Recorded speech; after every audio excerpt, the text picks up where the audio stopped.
Salam alaikum, ne badenu, bonjour tout le monde. Ni aikana video tamine nagbe, video laba nanka annonce nkwana bi badunyoya na tokela teria le kambi. Parce que bi teria siaman ye bi akeni kantro anasidaldo.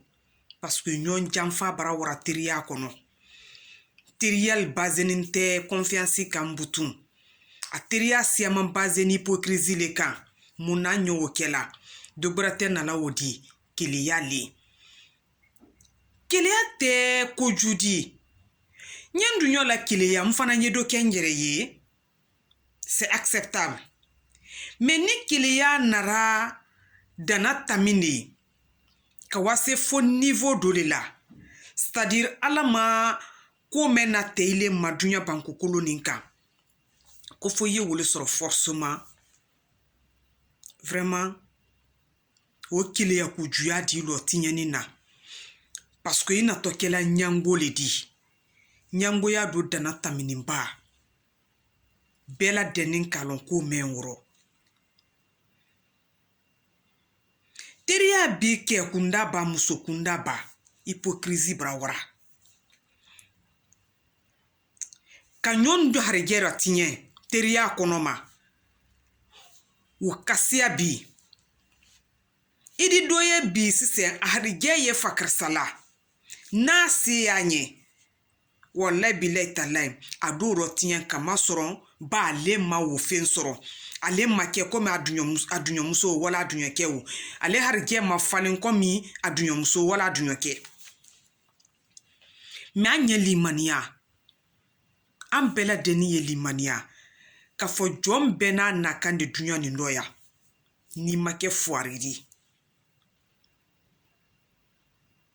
I dunya barani ne. Ka harije soro.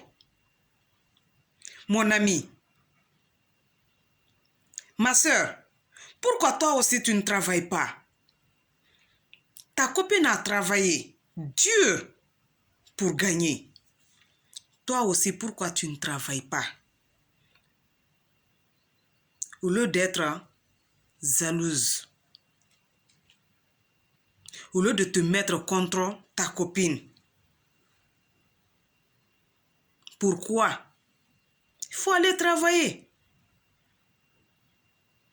Ni barara sisen, ida ye isi la kamiria jamen beke wunya ka ko siaman sarasi. Parce que c'est y dunyo msonye ou y dunyo kenye, aye vraiment action de l'okela. Adi kile nyana kai wokela ila nyangboya lema. Me ila nyangboya te. He, ni ala ka nafolo la te maba. Ye nafolo bara lekele siro kote wodi.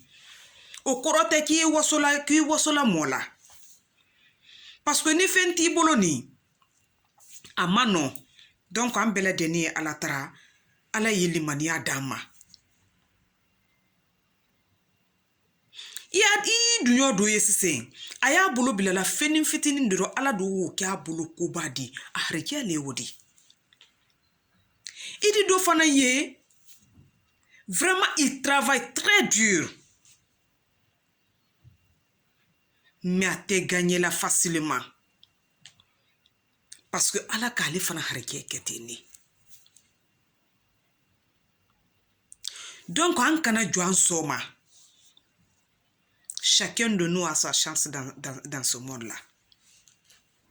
An kana joan soma. Ala kamen na te amanyo le sorona. Oye facteur de l'edi. Musokunda kotuni. Ya yela le sise. Ana dunyo muso di si se ka ibundula kuma fonyo nye. Mais ale bi senta ye koro.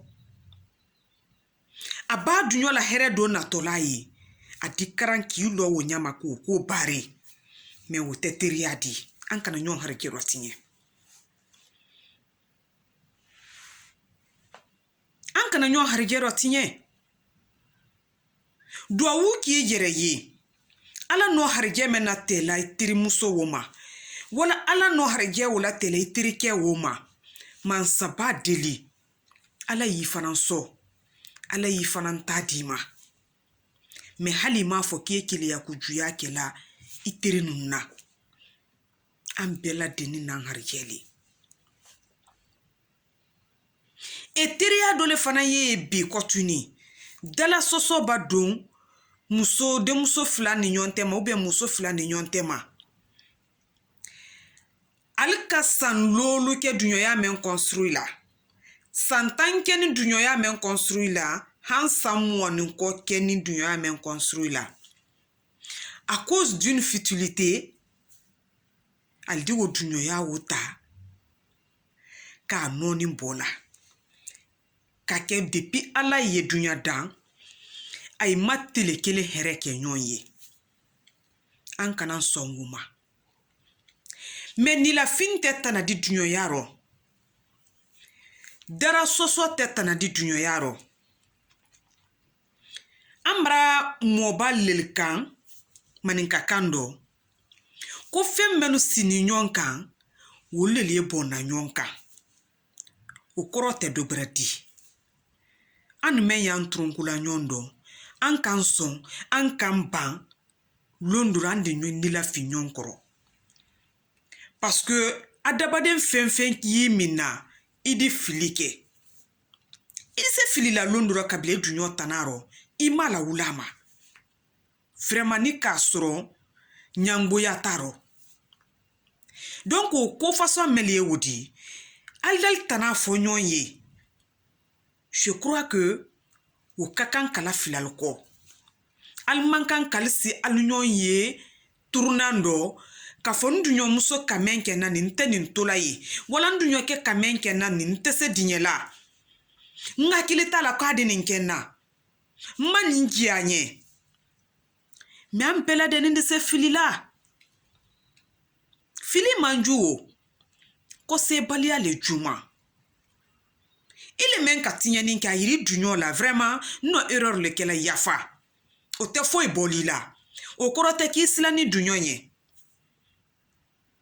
mais ni k'i ni la fi duɲɔ ma ye ten tumɔra a bara ko k'i la a ma lɔn k'a ka ko mɛn k'i la yani y'i se a ɲɛ turunen dɔ i y'a kɛ vraiment i funu d'a kama i ɲa kuma ma don ma lɔn i ka ko mɛn kɛ a la parce que mɔɔ de se bilala i mɔnifiɲɔ tanarɔ i ma lɔn a kiliya la si a f'a ɲɛna n terimuso wala n terikɛ i ka nin kɛ na wolon ou bien i ka nin kɛ na sisɛ nin bara n tɔrɔ i jo i kana di ɲɔn kɛ o kɔ i fana i kana o fɔ tumɔrɔ kɛlɛ kan dɔ parce que i k'a lɔ dusu ye mɔɔ trompe la le dusu la an bɛɛ la deni trompe la donc ala dusu suma d'an ma teriya kɔnɔ fɛn mɛn na dan ni tele karo siyaman kɔrɔ san siyaman kɔrɔ an kana o tiɲɛ lon kelen na ko la teriya ka di kosɛbɛ teri ɲɔgɔnma le ɲɔgɔn munan fanna teri ɲɔgɔnma le ɲɔgɔn jigi tuguna teri ɲɔgɔnma le ɲɔgɔn suturala teri ɲɔgɔnma lɛli kun ko fɔla ɲɔgɔn ye teri ɲɔgɔnma le ye ɲɔgɔn bilala sila bere kan ko b'a gbɛlɛya ɲasi kan ni bɛɛ kaɲara adabaden na sisɛ a kɛra cɛ de a kɛra muso di a fɔtɔ le ko a terimuso le fakarisaya ou bien a terikɛ fakarisaya an ɲɛ wa fɔ a ye o tɛ kaɲala la ni wo nara sisɛ ni wo k'i da bilara o b'a fɔ k'a bila yɔrɔ min a bilanin de y'o de fosi t'a ko la o kɔ o bannen de y'o de o le tɔ ko teriya i kana kaɲana n kana kaɲa la ko b'a gbɛlɛya ɲasi ka solution y'a la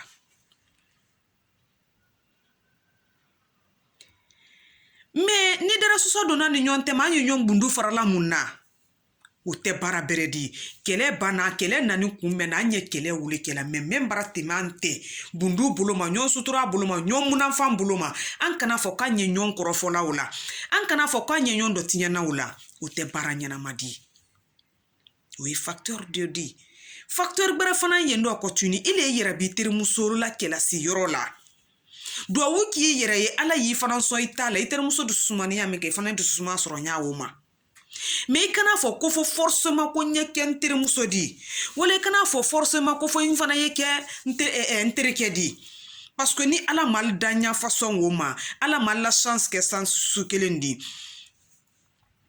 i di ko bɛɛ ladɛnni kɛ a tana bɛnna parce que ale harijɛ tɛ su kelen di ala ma sɛbɛ ile ma ko ile si tɔ kɛ ne kun ida nyinin ka ko be ke tana sorona idi se révéla ke wodi batila idi se révéla ke la vraiment ke me ye poste nyana mala idi se révéla ke me tubabudu idi se révéla ke me sini soba kono mais ni ala ma wo ke ta kabilile la descendo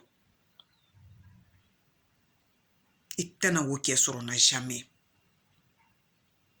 maintenant il est yera bi dunyo wo ke wula ko fo il est ici placé wula un falou dunyo a même bra construit pendant très longtemps famille bra nyon lo aluko son mo tan fo mo plus que ça dunyo ma bral fana na alula dunyo ya wo kono ma albra nyon lo aidi wo bela de ay son ka wo bela de ni na de ko noni bola ay flala balawu ko son ay flala trahison ko son ne ko non an kana songuma parce que ya lon ka fo ile bible dunyo ke ko fudu yere se mbona la folo fiu kanin gban sam buluma ni dunyo bora wo kalama atana benna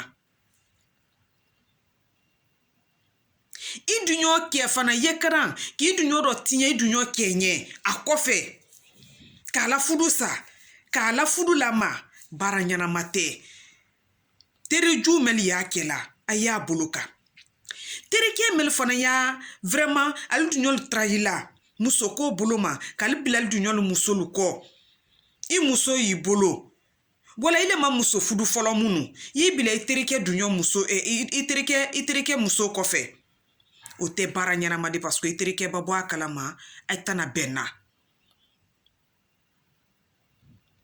tiri nyoma kema mel fana ye nyon trahila na folo ko boloma do di to ya ndo kala confiance ta kala dunyoro ko ye bara ata dunyo harike ma fana na butunde anya ya kile harige lila dunyo wala do traji trindila kataka dale ma ko ye barake adi do nin ka boli ke damina yoro bela sese setana molukan ala ko ka dunyo nin ta ko do akaba akora dunyo ke asawudi dunyo na folo nyini kataka dale ma ale ya ke asawudi tere musoli ya kela nyona tere keli ya kela nyona anye ni bara jul toyi anye ke wali sumelu toyi ndo anye limania ansolma ala ka ansome na anye limania woma iba jo soma idike nkoro dam ala ankisi woma donc nimbora ninkuma suluka bi nintriya façon lekeni kan troa na sidalla triya mofo triya temini baden kuro na denyoya la base ni ala ka baden kuro na donin ta ka siku ite se jilala de ite se jilala jamais ibi jala idi kofo parce que baden kuro wo sonte yila ile tale wato fola ki makoti bademala ka soro ibra siama ki badema ye badema banini abanilo la sobe silaleka donc ala biso dunyo berela ala biso tirinyo berela o kafisa wo baden kuron sudi donc tiriya kono anye hina nyona anye nyon sutura anye nyon munafan nka melo badenya tiriya ro le wodi ni siraya mbese kalbla inshallah andi nyon soro video brero kawa se sujet bref fana ma continue toujours na société le konolala parce que problème te banna anyam bulu di nyoma anye don kelendi anye bo kelendi ben de kere bosola ben te sidaro o sida mandi ben te jamana ro o jamana mandi anye ben de kanyi an kana nyondo sun tere nyomalu ka nyondo sun ka nyonna fudulu sa ka wulu boloka tere nyomalu ka nyondo tinye vraiment ka nyon harije tinye amani anye nyonna lile ka nyon bila sila breka wulu to ko teriya insira ya no mbese kalubla andi nyonta video breka comme un café nyami kan toujours allez l'abonner na chaîne YouTube ka wasolon saramani 224 mais ya fait kan nyona siama na me al disa l'abonner là na page Facebook yi na chaîne YouTube yi ni we wasolon saramani 224 di donc wole andi nyon soro signa branche inshallah À la prochaine, mes amis. Au revoir. Je vous embrasse.